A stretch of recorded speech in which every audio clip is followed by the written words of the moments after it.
Watch it. They'll tell everybody, they say, oh, they're saying, pray for so-and-so. They pray for so-and-so. They got a problem. And they say, that's the problem. That's the problem. So I tell you, you really need to pray for them now. They're real serious. I tell you what, you need. That's the problem. That's the problem. They're dying for you to ask them what the problem is so they can, my friend, brown their nose in somebody else's bed. Why don't you come and sit in the pew and you say, God, what would you have for me? What would you have for me? Stick your nose in God's business and then you change your heart. Amen. We look at the back door and we'll say, somebody tell me, boy, they need God. They need God. What you doing here? You don't need God, leave. Amen. And I tell you what, the person get up and leave needs God the most. Amen. Needs God the most. Amen. More hog nose things. I've seen very few of them, but I've seen some of them. I've seen more in the church than I have anywhere else. You know they won't hurt you. They invite you, just shake them off the fire.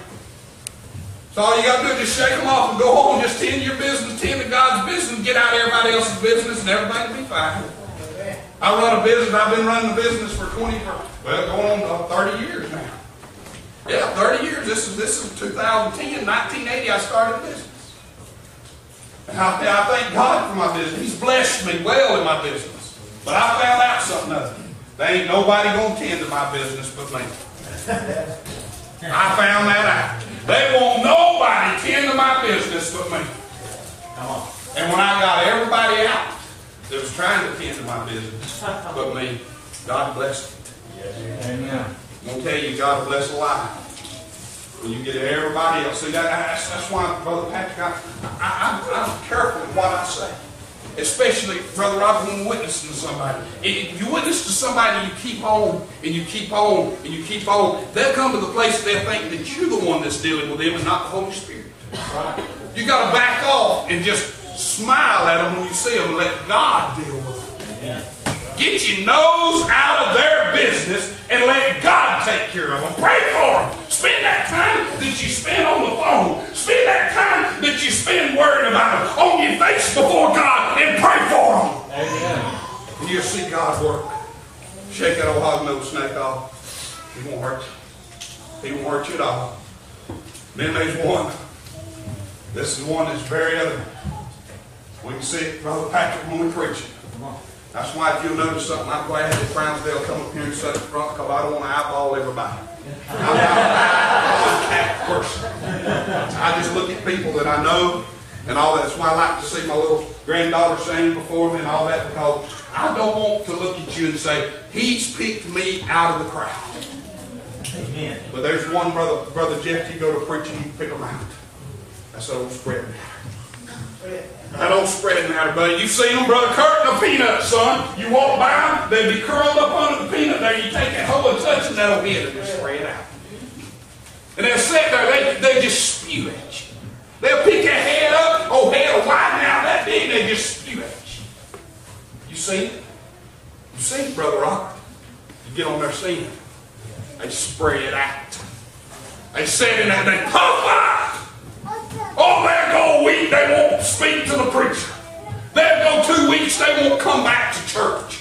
Oh, you got on my sin. You picked me out. You preached to me. Preacher, you know I was guilty. You know I was the one that done it. No, he didn't know until you told him your sin. And I want to tell you something, there was one that did. And that was God that knew your sin. And that was the Holy Ghost of God that picked you out. That was the Holy Ghost of God that singled you up. And he picked you and took the Spirit and convicted you. And you had a choice. See, the amazing thing about that old spread matter, if he ever moves, that old head goes back. I mean, that's all he's got to do is move. And that old head goes back. All you got to do is move. Amen. Move when you're guilty. Move. Come to this old throne of grace. Come up here and repent of your sin. Go get it right. That's right. It might not be for much a sin of commission. Of omission. It may not be something you need to get rid of. It may be something you need to take on. That's right. Amen. If God would have showed me on March the 24th, 1980, Q6, what he was going to do with me, I don't know if I'd have got saved. I hope I would. But I don't know. I don't know if he would have ever went and sent me off to the Philippines with somebody like Robert Yankee. I mean, we had a time. They didn't have much of a time. Me and Robert had a good time. Amen. I mean, it was good. It was sweet, sweet spirits. Seen people saved. More people saved than we'll ever see, Brother Robert, over here. Stirred a revival up in our heart. Do you know something other God may be calling you tonight? To do something of it. I'm convinced of this. We so as preachers, you know, if God calls a young man, we say, oh, He called him to preach. No, He may be calling him to just be our help. He may be just calling to hold our hands up, Robert, when we're talking. He may be calling just to vacuum the floor when it's dirty. I believe God calls us. If you're doing something for God, God calls you to do it. That's right. And if God calls you, you need to surrender to it. Amen. So I found something out, brother. If God calls you and you don't surrender, you don't do it consistently. That's right. You don't do it, well, you know, what's the big deal when they go in front of the altar and me telling the preacher that God's called me? What is the big deal of doing that? What is the big deal of me doing it? That's not going to help me. No, you'll never be consistent. If you surrender unto God's calling, you'll be consistent. Let me tell you something, ladies. God ain't never going to call you to preach out of that pizza you ate last night. But God calls you to. Number one is you got a precious little kid that's sitting next to you. God calls you to be alone. Amen. You surrender. I'm going to tell you something, Brother Patrick. I believe that's why there's a lot of moms laying on the bed crying tonight where their kids is at. Oh, they never surrendered to the Lord. Never surrendered. They sat and they heard the message. They heard the message being preached. And they spread it out and puffed up and said, what do you mean I'm not a good mama? Did I say you was not a good mama? I just said you'll be more consistent if you surrender to God. That's all I'm saying. I mean, in any area, if you're a Sunday school teacher, have you surrendered to God to be a teacher? Have you surrendered? Have you came and said, here I am, God, use me in your calling? Amen. Have you surrendered? I don't know where this comes from, Brother Rob. I don't know where this comes from. You need to do it. You need to surrender every what it is. If you're not faithful to your Sunday school, if you're not faithful to your church, if you're not faithful in your witnessing, if you're not faithful in your Bible study, if you're not faithful in your prayer, you need to come and surrender. Because God's called every Christian for that. Oh, spread matter. He'll sow up and he'll spread out, but when he moves, it's all right. Just come on, move. You'll be all right. You'll be all right. Don't spread that about you. I got bit by one day.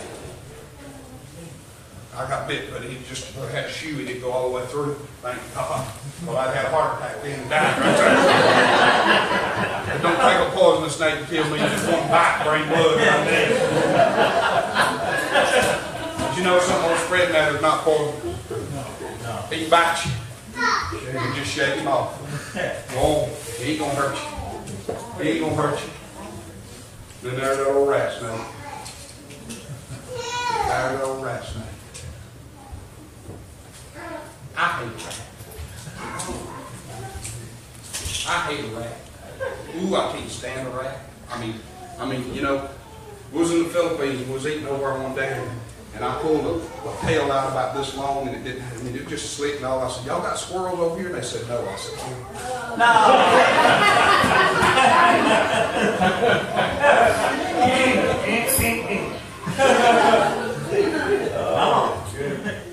I can't stand a rat. Well, I ain't gonna lie. Robert will tell you we didn't eat many good meals. We got Kentucky Fried Chicken one day, and boy, I tell you what, we ordered us a bunch of chicken. I was a whole lot bigger than our belly. But I hate a rat. But you know something? If there's a rat, sitting over there, there's a rat snake sitting over there. I think I'd kill a rat snake. Yeah. You know why? Because they eat the most nastiest thing that you can possibly eat. You know what an old rat snake does? Just strive off your sin. Just those black, filthy sin. Just garbage. Just strive. You know, Brother Kurt, there's people that's in this church that is hooked. That's hooked on all kinds of stuff.